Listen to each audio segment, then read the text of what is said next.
Amen. Voilà pour le Bible. Nous retrouvons notre texte de base. Le texte que nous lisons depuis le début de cet enseignement. Nous sommes en train de lire un texte très puissant, Ephésiens chapitre 3, à partir du verset 14. Alors, évidemment, beaucoup lire Ephésiens. Amen.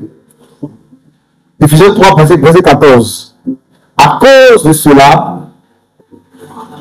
je fléchis les genoux devant le Père. En fait, je devrais connaître ce texte en bancaire maintenant. On a toujours lu ça. Tu as négocié toutes les là où tu as mis ensemble la parole. Seigneur, lisons en 3, 1, 2, 3. À cause de cela, je fléchis les genoux devant le Père. Je bâtis son nom de famille dans les cieux et sur la terre. Afin que vous soyez selon la richesse de sa gloire, d'être puissamment fortifiés par son esprit dans l'homme intérieur. En sorte que Christ habite dans vos cœurs par la foi, afin qu'étant enracinés et fondés dans l'amour, vous puissiez comprendre, directement comprendre. Ce matin, tu dois comprendre. Amen. Par la grâce de Dieu, je vais t'amener à comprendre. Et tu ne vas pas comprendre ça seul, il faut comprendre avec tous les saints. Amen. Parce qu'ici, il n'y a que des saints. Je dis Dieu est saint. En principe, si tu pries les saints, on devait prier ton nom. Saint, toi, Dieu, on devait évoquer ton nom. Dieu est saint. Alléluia. Dieu est saint. Il dit que vous puissiez comprendre avec tous les saints quelle est la largeur, la longueur, la profondeur et la hauteur. Reprenons encore, quelle est la largeur, la longueur, la profondeur et la hauteur. Verset 19. Et connaître l'amour de Christ qui surpasse toute connaissance, en sorte que vous soyez remplis jusqu'à toute la plénitude de Dieu. Acclame la parole du Seigneur. Et assieds-toi, s'il te plaît. Amen. Merci Seigneur de nous parler ce jour. Merci de te révéler à nous au nom de Jésus-Christ. Amen. Merci de vous bénir. Je vous bénisse.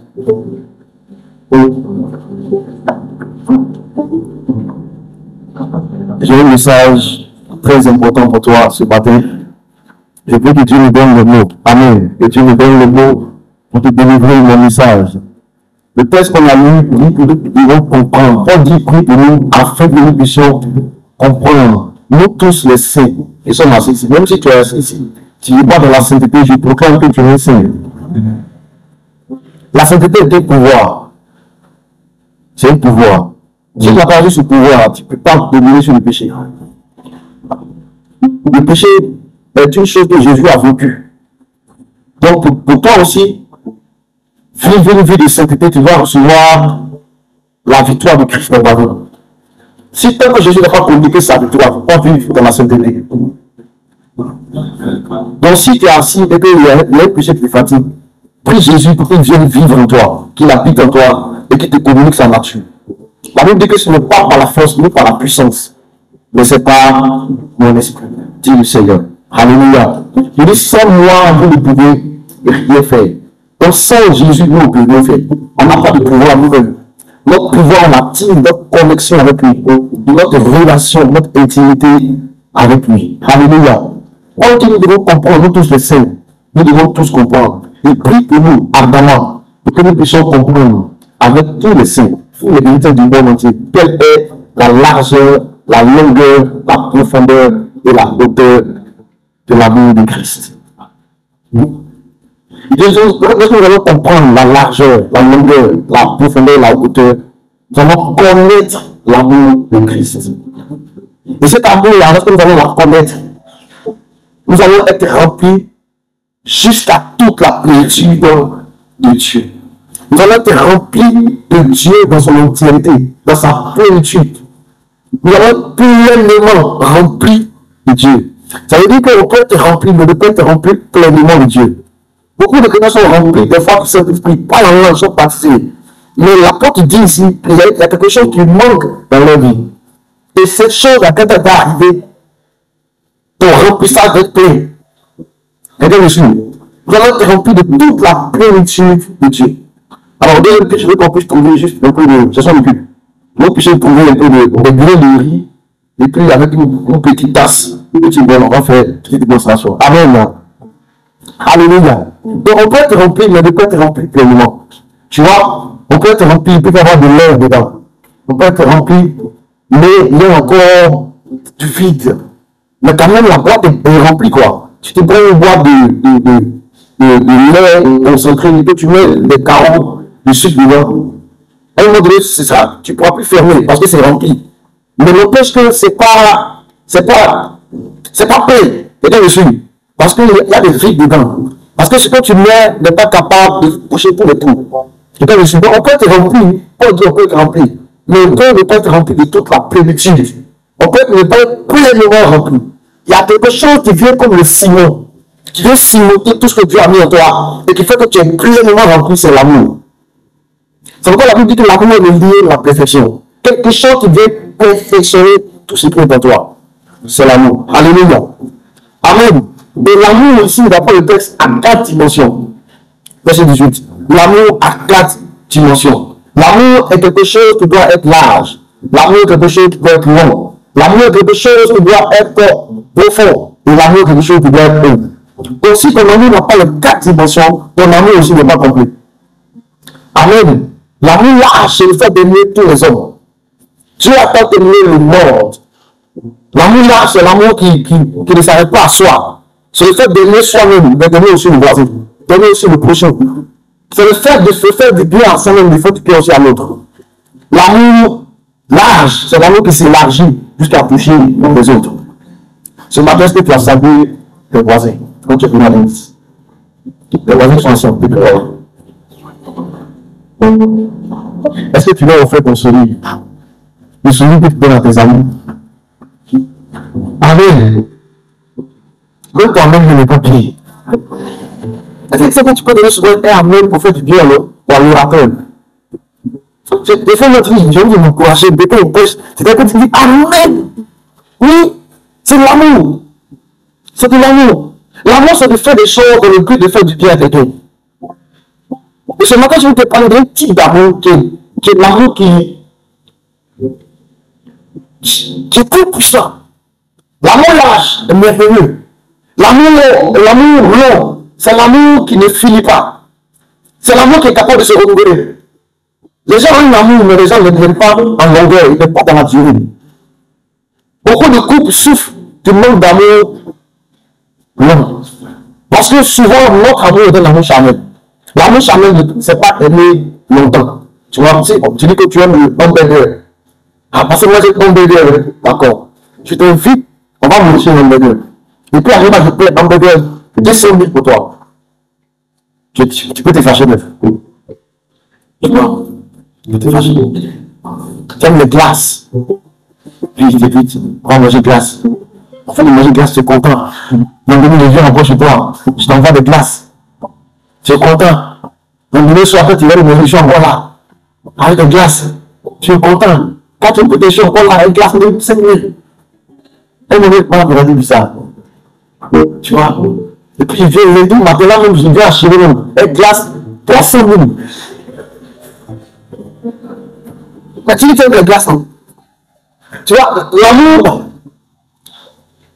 l'amour charnel, l'amour physique, l'amour qui est basé sur les choses, l'amour qui est basé sur les 5 sens, le goûter, oui, c'est tout. Cet amour ne dit pas. Il finit par se rassasier vite. L'amour qui est basé sur la vue, c'est rassasié vite aussi. Il y a des gens qui aiment cette personne parce qu'elle était belle. 5 ans plus tard, le même visage, il n'aime plus. Ses goûts et ses envies ont changé. Quelqu'un me suit? Alléluia. Donc, l'amour pour qu'il soit long, qu'il se prolonge, doit devenir l'amour agapé. L'amour agapé aime tout le temps. Amen. Alléluia. Donc, l'amour doit être large, l'amour doit être long, l'amour doit être un amour qui suit toujours. L'amour long, parce qu'il te rend fidèle dans tes relations. Même dans tes relations amicales. Dans tes relations professionnelles, tu es fidèle. Le deuxième type d'amour, c'est l'amour profond. On a vu ça dimanche dernier. L'amour profond est l'amour qui prend ses racines en profondeur. C'est l'amour qui n'est pas superficiel. c'est l'amour qui est profond. Et l'amour profond se témoigne dans le moment difficile. Amen. C'est pourquoi, devant l'autel, il faut promettre de marier, de s'aimer, d'être fidèle, jusqu'à ce que la mort, jusqu'à ce que quoi? La mort. Même la mort n'a pas eu séparé. Jusqu'à ce que Christ vienne chez Jésus. Même la mort. Il s'est même dans la mort, je t'aimerai toujours. Oui, je t'aimerai dans la vie comme dans la mort. Dans la santé comme dans la maladie. Quand je vais me parler, je continue à t'aimer. Je dis, alléluia. Mais il y a un autre type d'amour dont je veux te parler ce matin. C'est la hauteur de l'amour. Dis-moi la hauteur de l'amour. Alléluia. Et j'aime beaucoup cette dimension de l'amour. Cette dimension de l'amour, c'est la dimension élevée de l'amour. C'est l'amour qui s'élève. Je vous ai dit que l'amour profondeur descend dans le profondeur. L'amour profondeur peut descendre au même niveau que des pécheurs. Descendre au même niveau, se mettre au même niveau que lui. Paul dit avec les juifs, ils étaient comme juifs. Avec les sans-emploi, ils étaient comme sans-emploi. Bien que je sois travailleur, je peux m'asseoir avec des chômeurs posés. Je peux aller vers les gens de conditions moindres que moi. L'amour en profondeur peut descendre dans le profondeur. Et Jésus est descendu dans le profondeur. Alléluia. Avec lui, il est descendu après sa mort dans le profondeur de l'enfer pour aller prêcher l'évangile à ceux qui étaient encore enchaînés, qui étaient en prison. Donc nous aussi, nous devons descendre dans le profondeur. Un homme qui n'aime pas prêcher l'évangile est un homme qui n'aime pas le profondément. Parce que tu ne peux pas dire que tu aimes Dieu et que ne pas vouloir que les hommes soient sauvés.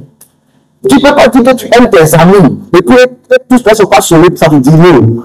Tu ne peux pas dire que tu aimes tes parents et que tu ne prêches pas Jésus. Tu ne peux pas dire que tu les aimes. Parce que Jésus est le salut de l'humanité. Ça veut dire qu'un jour, le monde dans lequel nous vivons va s'arrêter. Nous allons tous nous retrouver devant le trône et on va aller soit en enfer, soit au paradis. Toi, tu es au courant de ça. Mais tu te tais là-dessus. Ton amour n'est pas profond.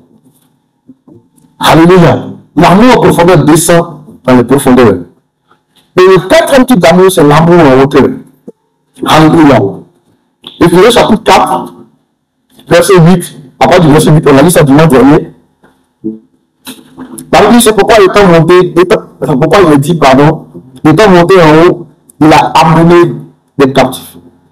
Et il a fait des dons aux hommes. Or, que signifie il est monté, sinon qu'il est aussi descendu dans les régions inférieures de la terre. Celui qui est descendu, c'est le même qui est monté au-dessus de tous les cieux, afin de remplir toutes choses. Et il a donné les uns comme apôtres, les autres comme prophètes, les autres comme évangélistes, les autres comme pasteurs et docteurs, pour le perfectionnement des saints, en vue de l'œuvre du ministère. Et dans le suite. Et de l'édification du corps de Christ. Verset 13. Jusqu'à ce que nous soyons tous parvenus à l'unité de la foi et de la connaissance du Fils de Dieu. À l'état donc fait, à la mesure de la stature parfaite de Christ. Afin que nous ne soyons plus des enfants flottants et emportés à tout vent de doctrine, par la tromperie des hommes, par les ruses dans les moyens de séduction, mais que professant la vérité de la charité, nous croissions à tous égards en celui qui est le chef, Christ. C'est de lui et grâce à tous les lieux de son assistance. Écoutez bien, c'est de lui et grâce à tous les lieux de son assistance que tout le corps bien coordonné et formant un solide assemblage tire son accroissement selon la force qui convient à chacune de ses parties et s'édifie nous-mêmes dans la charité. Ce texte nous parle de la profondeur de l'amour de Christ qui est descendu. Mais ça parle aussi de la hauteur. Il ne s'est pas contenté de descendre vers les hommes, mais il les a amenés. Il les a amenés avec lui.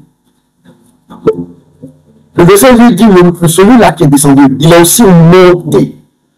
Jésus est monté avec les hommes.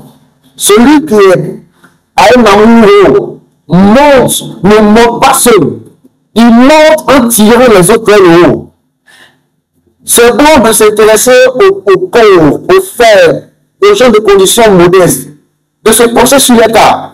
Mais juste se pencher sur les cas, ça ne suffit pas. Il faut les tirer vers le haut pour monter avec eux. Il y a des gens qui montent seuls dans la vie.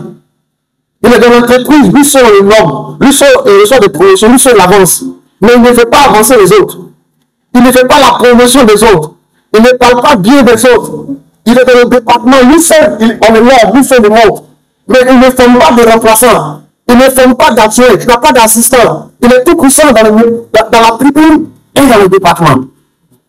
L'amour est un amour qui tire les autres vers le haut. La Bible dit que Jésus-Christ a fait monter des gens qui étaient captifs, il les a fait monter avec lui. Et il les a fait eux aussi prophètes, évangélistes, apôtres, docteurs et pasteurs. Jésus est venu sur la terre comme un pasteur, comme un prophète, comme un évangéliste, comme un docteur, comme un apôtre. Mais il n'a pas voulu être le seul. Quand il est mort, il est monté avec plusieurs. Et il a fait de nous des pasteurs, des évangélistes, des apôtres, des prophètes et des docteurs. Quelqu'un peut m'avoir. La hauteur de l'amour fait que tu te lèves avec les autres. Celui qui aime où? Il aime manifester quelque chose de puissant, aider les autres, aimer les autres, faire du bien aux autres, aider les autres à se réaliser. Une maman qui aime un amour, elle sait élever les gens jusqu'à ce qu'ils réussissent dans leur vie. Quelqu'un peut m'avoir.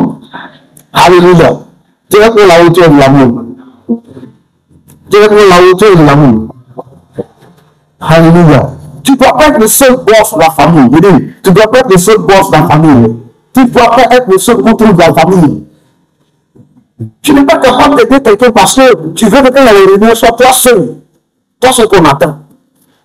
Ouais, le boss arrive. Qui on t'attend. Nous, les enfants, nous donnons notre amour de l'autre. On doit l'élever les autres. C'est ça que tu vois que je disais à mon fils. Il dit, la Bible dit, celui qui, Jésus dit, si vous portez beaucoup de fruits, ce que vous demanderez à mon Père, il le fera. Donc, nous avons été plantés dans la Bible pour porter du fruit. Porter du fruit, quand une mangue a fini par porter, c'est qu'on a planté la mangue, elle a grandi, elle a fini par produire d'autres mangues. Quand on plante une mangue, ce n'est pas pour qu'elle donne des œufs, c'est pour qu'elle puisse dire qu'elle porte du fruit, c'est qu'elle a produit d'autres mangues. Et quand un chrétien, un enfant de Dieu, est appelé à se reproduire, ce que Dieu t'a donné comme don, comme talent, si ton amour est haut, tu vas affronter d'autres pianistes. La hauteur de l'amour va t'amener à tirer les autres jeunes de l'église pour qu'ils s'intéressent à la musique. Pour que le don que Dieu t'a donné, tu puisses le communiquer aux autres. La hauteur de ton amour te fait te reproduire, te fait porter du fruit. Tu ne dois pas être le seul chant de l'église. Je dis, tu ne dois pas être le seul chant. Moi, je ne veux pas être le seul prédicateur à l'église. Je veux que toi aussi tu prêches avec moi. Moi, je veux prêcher avec toi le dimanche. Mais des jours quand je me réveille, je ne suis pas en forme. J'ai envie de me reposer. Aujourd'hui, j'ai envie de me reposer. Clairement, il dit à ma fille, je n'ai pas envie de prêcher. Donc, en fait, si tu étais prêt, on dit, bon, c'est pas que c'est ici. Arrête. Parmi-nous, ne pas préparer, comment vous demander. Moi, j'ai envie de monter avec toi. Je veux monter avec toi. Moi, je veux monter avec toi. On va te prêcher comme ça jusqu'à même à ta mort. On va venir prêcher encore avant tes funérailles. Hey! Toi aussi, tu vas nous prêcher aussi. Toi aussi. Tu dois donner des âmes aussi. Encore une fois, je ne veux pas parler de Jésus. Tu es venu. Tu as vu que c'est intéressant. Tu dois aller au fondé. Tu dois porter du fruit. Il doit y avoir d'autres comme ça, comme toi dans ta famille, beaucoup comme ça. Après toi, toutes tes soeurs doivent se convertir, tes frères, ton papa, ta maman, doivent aimer Jésus aussi. Et aussi, ils doivent parler en langue, prier en langue. Ils doivent recevoir des dons, des visitations des anges, entendre Dieu. Et aussi, ils doivent grandir, voir le surnaturel. Ils doivent être comme toi. Imagine toute ta famille est comme ça, imagine. Imagine, comme tu l'as dit, réunion de famille, imagine votre réunion de famille. Et il y a fait une famille dimanche, là, tu connais. Quand vous voulez les familles font activement, c'est parce que vous voulez parler de la famille, la plupart sont les païens. Sinon, si la crainte de Dieu vient s'installer là, vous allez trouver le jour que le Dieu du Seigneur fait lever les femmes. Et tu vas voir la grâce qui va descendre dans votre famille. Le fait que vous craignez Dieu, que vous sanctifiez le Dieu du Seigneur, que vous sanctifiez Dieu dans votre famille. Lorsque vous allez vous rassembler pour invoquer le nom de l'Éternel pour la famille, en début d'année, vous allez voir les prodiges et les miracles qui vont avoir lieu au cours de l'année. Le chômage va prendre fin. Vos jeunes gens vont travailler. Les femmes vont se marier. Il va y avoir des voyages de bourse d'études à l'étranger. La grâce va descendre de ta famille. Là où il y avait peu d'infirmiers, il va y avoir des médecins, des infirmiers, il va y avoir des magistrats, des commissaires de police. Même pour pas dans votre génération, Dieu va faire des générations de vos enfants. C'est ce qu'il doit avoir. Tu dois monter avec les autres. Ne monte pas seul. L'amour à hauteur monte avec les autres. L'amour à hauteur élève les autres. L'amour à hauteur parle bien des autres. Quelqu'un qui ne parle seulement bien de lui ou bien d'elle, ton amour n'est pas à hauteur. Quand on entend parler de quelqu'un, ça déchaîne. Tu veux couper avec la causerie. L'amour à hauteur élève. Quand tu peux la bouche pour l'élever. Un homme qui aime sa femme en hauteur, il lui parle bien, il parle bien d'elle. Tout le temps, ce mot, c'est des compliments. Oh, ma femme, tu es trop jolie. Oh, ma femme, vraiment. Regarde-moi que j'ai brillé ce matin. Wow. Il a fait se sentir. Il faut que c'est plus que je puisse le sortir même. Tu sais, quand une femme sort de la maison le matin, puis elle fait un compliment de son homme, quand elle est dans la hey, quand vous voyez quelqu'un faire sa démarche, parce que son réservoir émotionnel est rassasié. Quelqu'un l'a rempli ce matin de paroles valorisantes. Elle se sent comme une femme de valeur. Elle est au milieu des autres femmes dans le marché. Mais bizarrement, elle se sent belle aujourd'hui. Pourquoi? Parce que quelqu'un à la maison l'a bombardé de paroles qui la valorise. L'amour à hauteur élève les autres par ses mots, par ses actes, par ses cadeaux, par tout ce qu'il fait. Il le fait dans le but que tu te sens unique, que tu te sens en haut. Jésus a aimé comme ça. Il est venu comme le Fils de Dieu, comme le messager, comme le prophète. Il est venu nous annoncer des choses dans la vie. Il est venu comme l'évangéliste pour prêcher l'évangile. Il est venu comme le docteur pour enseigner les Écritures. Il est venu comme l'apôtre, celui qui est établi pour s'apôtre. Il est venu comme étant un homme de Dieu, de miracles, de prodiges. Mais il n'a pas voulu rester seul. Il dit, si vous croyez en moi, vous ferez les choses que je fais. Et d'ailleurs, vous ferez même de plus grandes. Pas que les gens te dépassent. C'est pourquoi même quand tu entends quelqu'un à préparer son examen, tu ne lui enseignes pas tout, tu ne lui dis pas tout. Même quand tu enseignes à l'école, à l'école, on te connaît comme étant un bon tonton. Bon, à l'école, là, tu es méchant. Et tu n'enseignes pas tout, tu casses un peu. Mais c'est pas le maître. Jésus dit, si vous croyez en moi, vous allez faire les œuvres que je fais. Vous allez faire même de plus grandes. Moi, je veux que mes fils soient mieux que moi. Qu'ils aient de plus grandes églises. Oh, elle ne dit pas parce que.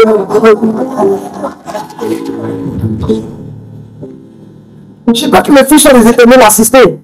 Je vais avoir des fils multimilliardaires. Qui ont des grandes entreprises. Des fils qui ont des jobs privés, même si moi, je pourrais m'appeler, je serai content. Je veux que me passionné ait plus de poids que moi. Quand on célèbre l'émotion très bien ici. Je veux ça. Alléluia. Je veux que mes choses puissent occuper les plus grandes fonctions dans le pays.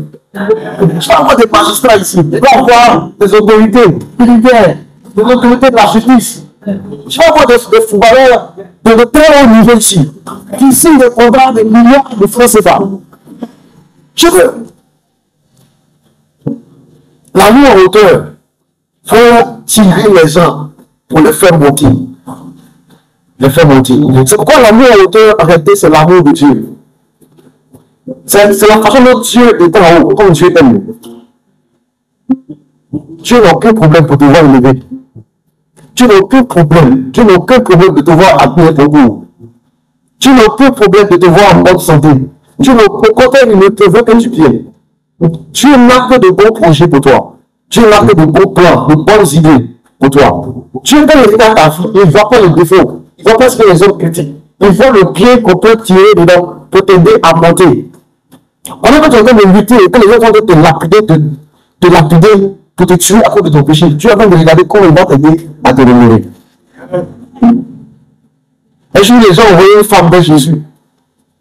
Ils ont dit, Seigneur, elle a été trouvée en flagrant délit d'adultère. Flagrant délit, ça veut dire qu'on t'a attrapé même, alors que tu t'es en train de le faire. C'est pas pour dire non, on dit qu'elle a fait. C'est flagrant, c'est visible. On a attrapé la femme là. Elle était avec un homme marié. Ou bien quand elle était mariée, et qu'on est petit pompier au quartier pour éteindre son feu. Comme son mari est devenu vieux et puis il ne peut plus faire là. Il y a un petit pompier qui est là, qui quand elle appelle en chaleur, ce pompier éteint le feu. Et le pompier était assis, elle entend de verser l'eau pour éteindre le feu, et puis on l'a attrapé. Donc c'était flagrant. Et on a envoyé Jésus. On dit cette femme-là, Moïse a dit, on vient à la prière, toi Jésus, tu dis quoi? Il a pu dire, le Seigneur s'est mis avec lui. Sur le sol. Il a laissé le gars, il a laissé la femme, et ceux qui étaient là, qui étaient sur le sol. Il a dit que celui qui n'a jamais péché lance le premier la pierre. Moïse a dit, il faut lapider. Mais moi, je vous dis que celui qui n'a jamais péché jette le premier la pierre. La Bible dit, il s'est mis à écrire. Quand il s'est levé, il a demandé aux gens, à la femme, mais où sont ceux qui t'accusaient là? Ils sont tous partis. Il ne s'est pas trouvé quelqu'un ici pour t'accuser, et ils sont partis. Et le Seigneur nous dit, comme personne ne t'a condamné, moi non plus, je ne te condamne pas. Et je lui ai demandé au Seigneur, mais qu'est-ce que tu écrivais? Il dit, mais en fait, j'étais écrit sur la terre, liste des gens qui nous ont péché. Donc, j'ai lu le premier tiret. Et j'attendais les mots.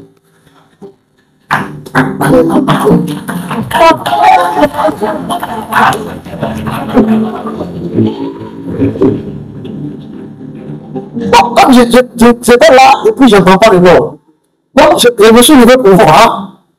Pourquoi ils ne parlent pas? Je vois qu'ils sont partis. L'amour est auteur. Je veux dire, la femme va et ne pêche plus. Ça veut dire l'amour est auteur. Cherche comment te relever. Cherche pas comment t'écraser. Un homme qui est déjà à terre, quelqu'un qui a déjà péché. Si tu lui dis que tu es péché, en plus que tu l'as aidé. Quelqu'un qui n'a pas à manger. Si tu ne peux pas l'aider à se relever, laisse-le. L'amour est auteur. Et c'est ce qu'on appelle la bénignité. La bénignité, c'est l'art de s'intéresser à ce qui est bénin, à ce qui est plus petit que toi. Et ce matin, je vais te parler de l'histoire d'une femme qui a manifesté ce type d'amour. Elle s'appelle Rahab. Dis-moi Rahab. Dis-moi Rahab. Amen. Amen, le pasteur. Josué, chapitre 2. On est au début du livre de Josué. Moïse est décédé. Et Moïse était un homme qui aimait en hauteur, donc il a formé un disciple qui s'appelait Josué. Josué, au chapitre 1, était quelqu'un qui avait peur, qui était inquiet par rapport à la mission. Parce que la mission était une grande mission, conduire Israël vers la terre promise. Alors Dieu avait trouvé Josué pour lui parler. Et c'est le texte qu'on connaît tous. Josué chapitre 1, verset 8. Dieu dit à Josué que ce livre, la loi de son enfant de ta bouche, médite le jour et nuit. Est-ce que tu connais ça? Si tu ne connais pas ça, je te l'apprends. Amen. Et je t'encourage à aller le lire. Au chapitre 2, Josué envoie des espions. À la fin du chapitre 1, Josué envoie des espions dans une ville qu'on appelle Jéricho. Amen. Et les espions arrivent parce que Jéricho, en réalité, c'est la première ville. Une ville qui est juste à une douzaine de kilomètres de Jourdain. Donc c'est la première ville même, avant même d'entrer même à la terre promise. Et ils sont juste à 12 km de Jourdain, donc ils ne sont pas loin. Israël a marché des kilomètres depuis l'Égypte jusqu'à là. Et son maître est mort et Jésus prend la relève. Jésus dit, bon, on va envoyer des espions pour aller à Jéricho, pour aller explorer un peu la ville de Jéricho. Et au verset 2, les gens sont entrés, ils sont arrivés dans la nuit à Jéricho pour explorer le pays. Ils tombent sur une dame qu'on appelle Rahab. Alléluia. Donc le roi de Jéricho, lui aussi, il a appris qu'il y a des esprits juifs qui sont dans la ville. Donc le roi a envoyé, dit à fais sortir les hommes, ils sont venus chez toi, ils sont entrés dans ta maison. Quand c'est pour explorer tous les pays qui sont venus. La femme prit les 2 hommes et les cacha. Et elle dit, il est vrai que ces hommes sont arrivés chez moi, mais je ne savais pas d'où ils étaient. Et comme la porte a dû se fermer la nuit, ces hommes sont sortis. J'ignore où ils sont allés. Hâtez-vous de les poursuivre et vous les atteindrez. Elle les avait fait monter sur le toit et les avait cachés sous des tiges de lait qu'elle avait arrosées sur le toit. Ces gens les poursuivirent par le chemin qui mène au gué du Judée et leur fermant la porte après qu'ils furent sortis. Donc voilà des gens qui sont dans un pays étranger, des espions. Leur vie est en danger de mort. Ils tombent sur une dame qu'on appelle Rahab, une femme qui était une femme de mauvaise vie, une prostituée. Tu sais, dans la Bible, on ne donne pas le mot au hasard. Si on dit Rahab, la prostituée, ça veut dire que c'était son métier. C'est pas tout qu'elle a fait, elle voulait se dépanner parce qu'elle avait besoin d'argent. Elle allait s'inscrire sur le canton pour se dépanner un week-end. Elle a c'était un club professionnel. Et la Bible dit que sa maison était sur la muraille de la ville. Donc elle n'habitait pas à l'intérieur de la ville. Sa maison était dans les hauteurs. Et on avait écrit dessus, ici, résidence Rahab, la prostituée Pro Max. Donc on la connaissait. C'était une femme professionnelle dans son métier. Elle connaissait son travail. Donc le jour où le roi a appris que les gens étaient chez eux, il a envoyé les gens chez Rahab, la prostituée. Et lui, peuple n'a pas dit que tu es un garçon. Les deux sont venus, ce n'est pas des clients. En fait, ce sont des mercenaires. Ils sont venus pour faire un reportage sur notre maison, notre pays. Pourquoi on détruit notre pays? Elle a vu que ces hommes étaient en danger de mort. Elle pourrait les livrer. La Bible dit qu'elle les a gardés. Elle les a fait monter sur sa toiture. Et puis elle les a couverts avec elle. Alléluia. La miséricorde, c'est le fait de tendre une corde pour aider quelqu'un à se sortir de la misère. C'est le fait d'aider quelqu'un qui est déjà à terre à se relever. C'est le fait de ne pas achever quelqu'un qui est déjà blessé. Ces gens n'étaient pas dans leur pays. Leur vie était menacée par un roi et par une armée entière qui les recherchait. Elle aurait pu les livrer. Elle dit non, je vais les faire grâce. Je vais les protéger jusqu'à ce qu'ils partent ici. Dis Amen. Alléluia. Alors au verset 13. Alors au verset 13, la femme parle aux espions. Donnez-moi l'assurance que vous laisserez vivre mon père, ma mère, mes frères, mes soeurs et tous ceux qui m'appartiennent et que vous nous sauverez de la mort. Elle sait que ces gens-là, c'est les Israéliens et que le Seigneur est avec eux. Partout où passe, il tue les gens. Elle a encore leur fait du pied. Mais elle n'est pas juste en train de dire, bon, à cause de ce que j'ai fait pour vous là, quand vous allez finir, souvenez-vous de moi. Elle est en train de plaider pour son père, sa mère, ses frères, ses soeurs, ses amis et ses connaissances. Les gens qui manifestent l'amour en hauteur, ils ne cherchent pas à s'en sortir ceux de la vie. Ils cherchent à s'en sortir, mais ils aident les autres aussi à s'en sortir. Et donc, on va voir. Alléluia. Ces amis répondent, nous sommes prêts à mourir pour vous. Si vous ne divulguez pas ce que nous concerne, le Dieu éternel nous donnera le pays, nous assurons avec toi, avec bonté et avec fidélité. Donc, je veux que tu ailles avec moi, prends avec moi dans Matthieu chapitre 1. Tu vas voir ce que devenir Rahab. C'était Rahab là. Quand Israël est venu pour prendre la ville de Jéricho, Jéricho est tombé. Plus tard, les murs ont été brisés. Le Seigneur a pris, Israël a pris Jéricho. Mais Rahab et toute sa famille ont été gardés. La miséricorde ou la bénignité est quelque chose qui te revient toujours. Le fait d'aider les autres à s'en sortir est quelque chose de bénéfique pour toi, ta descendance. C'est la grâce qui t'aide toi-même à te lever du haut. C'est la grâce de l'élévation. L'amour en hauteur fait que Dieu t'élève. Celui qui aide les autres à se lever, Dieu le lève encore plus haut. Pour qu'il aide encore d'autres à se lever encore plus haut. Quelqu'un peut m'avoir.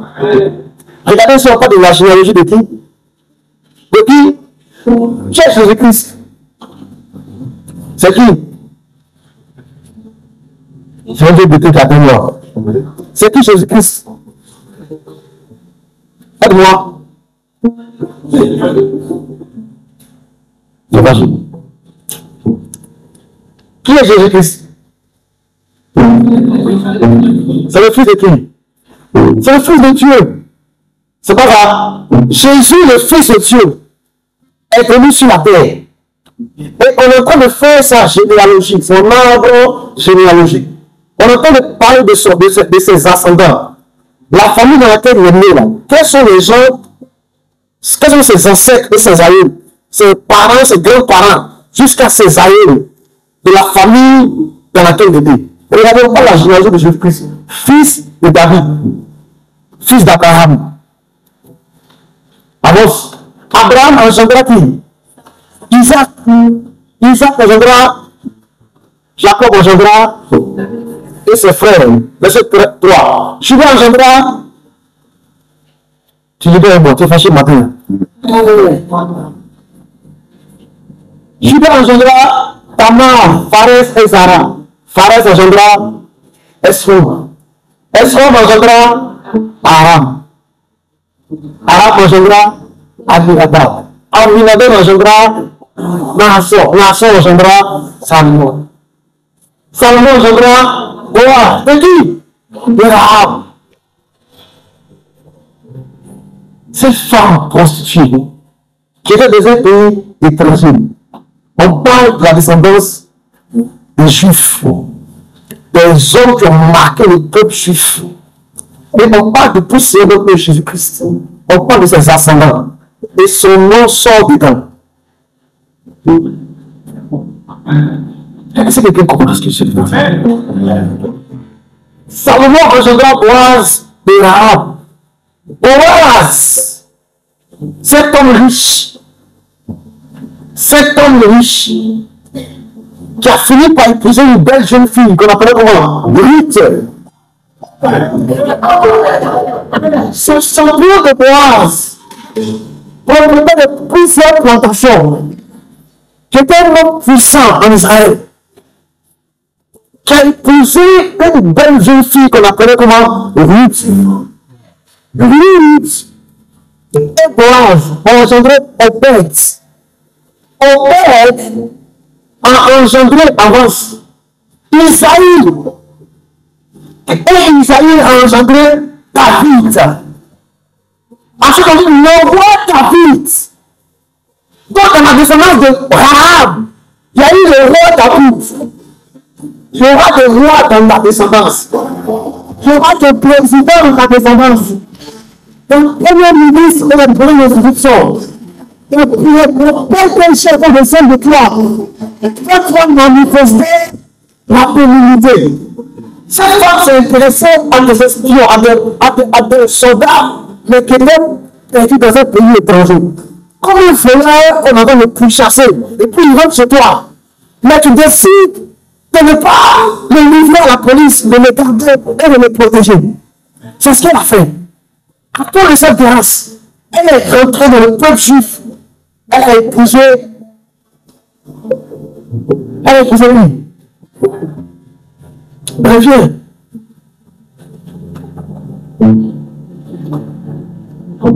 Elle a épousé Salomon.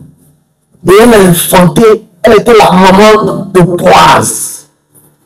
Donc la maman de Boaz, donc on parle de Ruth, en fait c'est la prostituée. Mais dans le Nouveau Testament, on a dit plus la prostituée. Dans l'Ancien Testament, on s'appelait la prostituée. Mais le bien qu'elle a fait que dans le Nouveau Testament, son nom a changé.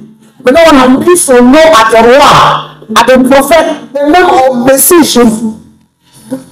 Tu auras aussi un Ancien Testament et un Nouveau Testament. Tu auras un passé et un futur. Tu auras un passé et un futur. Par la féminité. Manifeste la miséricorde. Fais du pied gratuitement. À des élèves qui arrivent de ta vie, qui n'ont pas de logement. Fais du pied à ce qui est béni. Parce que ce que Dieu doit utiliser pour te bénir apparaît toujours comme quelque chose de faible, quelque chose qui n'a pas de valeur. Jésus lui-même s'est élevé au milieu de nous comme une faible plante. Il n'avait ni beauté, ni éclat pour attirer les regards.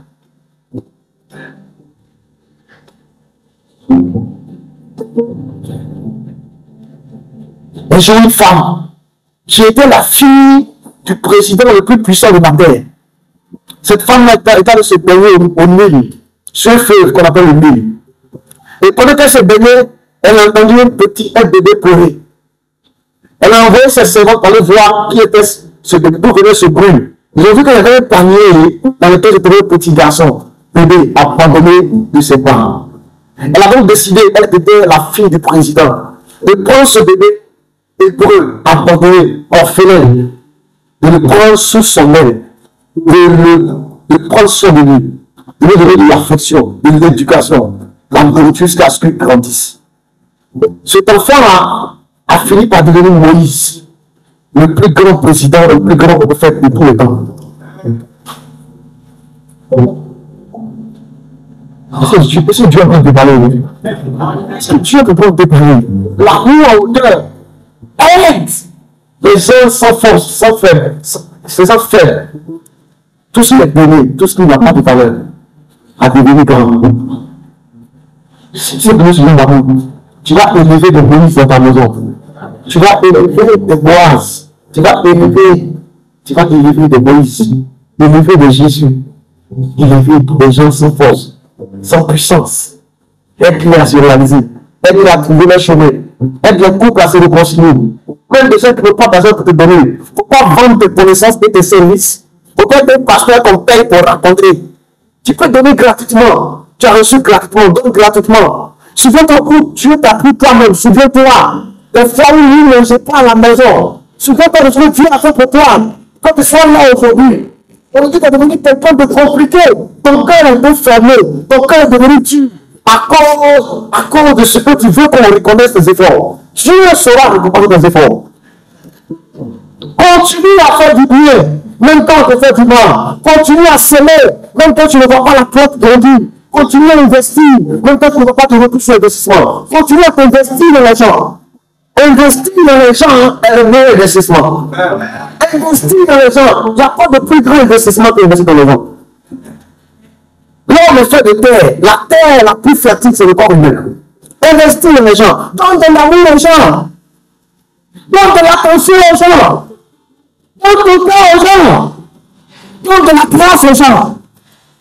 Donne ta patience aux gens. Intéresse-toi aux gens. Intéresse-toi. Intéresse-toi aux gens. Intéresse-toi aux gens. Tu vas t'énerver. Mais au travers des gens à qui tu vas faire du bien. Au travers des enfants que tu vas émerger. Au travers des orphelins que tu vas nourrir. Au travers des frères que tu vas soutenir. Au travers des églises que tu vas fortifier. Tu vas t'énerver. Mais par ta miséricorde. Par le canal de ta bénignité. Par le canal de ta bénignité. Parce que la main de Dieu. Et Ésaïe 53 dit, tu as reconnu le bras de l'Éternel. Le bras de Dieu, c'est l'intervention de Dieu. Qui a reconnu le bras de l'Éternel? Il s'est élevé au milieu de nous comme une faible plante. Le bras de Dieu serait plus comme une faible plante. Donc Dieu vient intervenir dans ta vie. Mais ça commence comme quelque chose de faible. Ça vient sur la forme d'un bébé. Sauver des eaux. Comment c'est Moïse là? C'est un prophète. La Bible dit, dans Romains 13, Romains 12, Romains 13, Romains 13, verset 2, il dit, n'oubliez pas d'exercer l'hospitalité. N'oubliez pas On dit, n'oublie pas, hein. Donc, c'est le berger, les gens qui n'ont pas de maison. Les élèves qui n'ont pas de maison. Les voyageurs qui n'ont pas de maison. Les parents qui sont de passage dans la ville, qui peuvent venir dormir chez vous. Ne faites pas comme l'accidentel pour dire chacun pour soi. N'oubliez pas de laisser l'hospitaliser. Romains 13, les amis. Il dit quelques-uns, en le faisant en héberger qui? Des anges sans le savoir. Les anges sont les êtres par lesquels Dieu intervient dans ta vie. Ce sont les messagers, ceux qui transportent les réponses à tes prières. Il dit que nous avons hébergé des anges sans le savoir. Ça veut dire que ceux qui ont hébergé là, ils ne vont pas venir des ailes. Ce sont les enfants des hommes. N'oubliez pas de laisser l'hospitalité. Tu vas héberger un jour un ange. Un homme, mais qui transporte les réponses à tes pleurs. Ça peut être un enfant qui transporte tes exaucements futurs. Celui qui va bénir ta descendance. Le futur président est venu chez toi, mais tu ne l'as pas accueilli. Tu l'as rejeté. Tu as fait dormir dans le poêle avec tes poulets. Pendant que tes enfants dormaient dans la chambre climatisée. Tu as rejeté cet ange. Cet enfant a souffert dans ta maison. Il ne mangeait pas. Quand il était malade, tu ne le soignais pas. Il s'est débrouillé jusqu'à ce qu'il puisse avoir son bac. Jusqu'à ce qu'il puisse partir de chez toi. Aujourd'hui, le plus est devenu. Mais tu ne peux plus aller dans lui. Parce que la Bible dit celui qui reçoit un prophète en sa qualité de prophète, celui qui va recevoir la récompense de la part de ce prophète-là. Comme tu n'as pas accueilli en qualité de fils, il ne peut pas t'honorer comme un fils au nom du Père. Parce que tu l'as traité comme un esclave, un mendiant, un sang, un moins de rien. Tu n'as pas su reconnaître le bas de l'Éternel.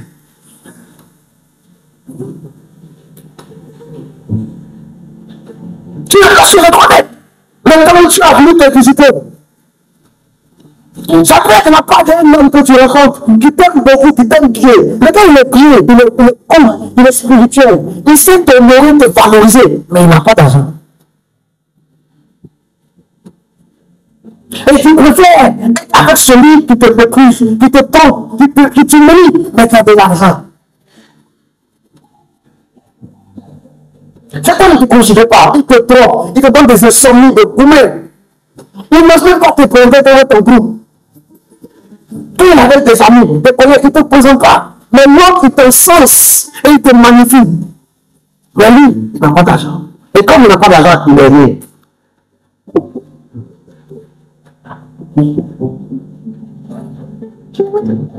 Je vous parle ce matin.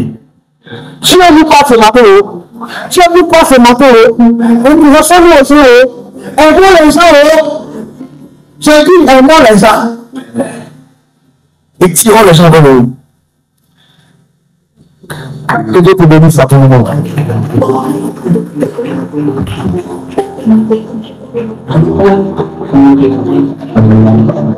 Priez pour la hauteur de l'amour.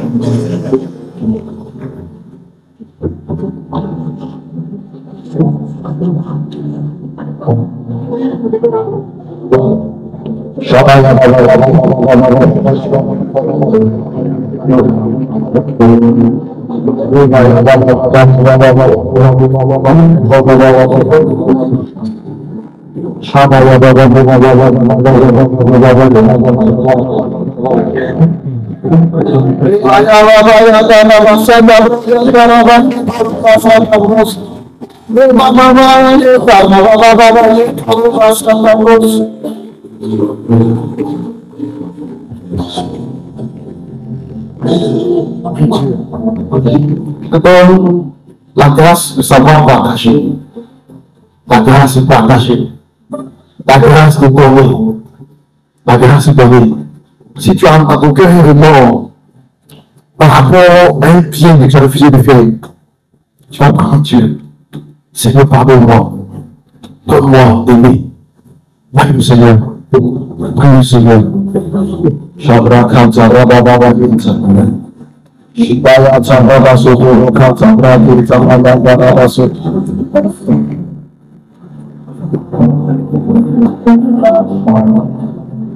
Je ne peux imaginer combien ça coûterait à la fois il a pris par là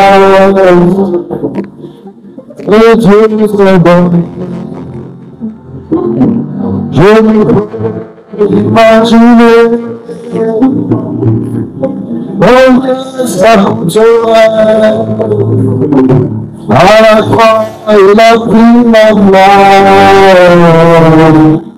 Jésus s'est donné, il a pris ma place. Oh, il a pris ma place. Il a pris ma place. Il a pris ma place. Il m'a aimé.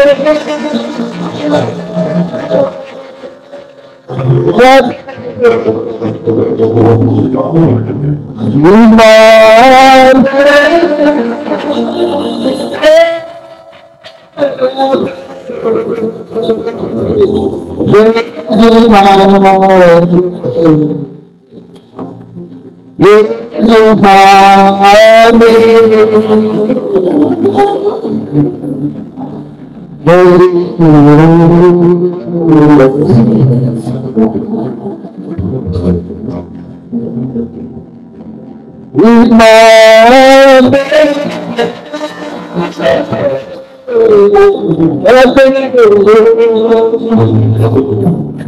il m'a